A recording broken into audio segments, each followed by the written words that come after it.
Dobrý deň. Ja som ochrana.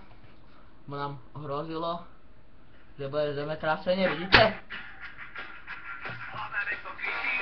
Počujete tú hudbu, to robí môj DJ Kalos. Zatleskame mu všetci. A keď ho máme radi, tak mu dajte like. Dajte mu odber na toto video a jeho to veľmi to, jeho to poteší. Chápete? Veľmi ho to poteší, áno? Po teplom je. Veľmi ho to poteší. Aj to pustil, ten náš výborný reperis.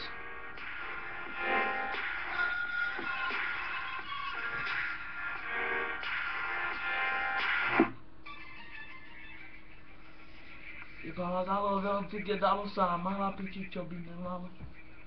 A jebem na to, počúvajte ma. Ježišmaria, jaké kokoty sa tu spieva Kristove rány, on má rád kokoty, to si nevšimajte, to je v pohodičke. No, čiže som počul, že už som aj zabudol. Chcel som, aby ste dávali like na užívateľa, či odbery na užívateľa Roman Kalos. Na YouTube sa tak volá. A on je náš DJ. Čiže budem to natáčať v tejto prenádhernej kukličke. Aha. A budeme s ním... Dominik Podhajecký. A budeme s ním natáčať...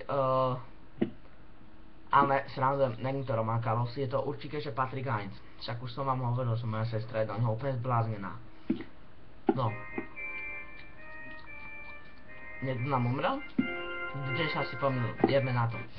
No, čiže budeme minule na budúce, niekedy budúce, keď dojdem, tak natočíme aj challenge, pastovú challenge. Pôjdem kúpiť pastu do Lidla, úplne originál, nerobím reklamu, píp, aby sa nepovedalo, hej. Tak kúpim pastu a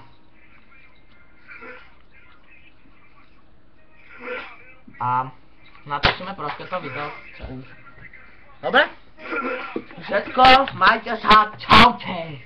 A upozorňujem jedno chlapca menom Kevin, on vie, ktorý je to, že mu dám odber na YouTube.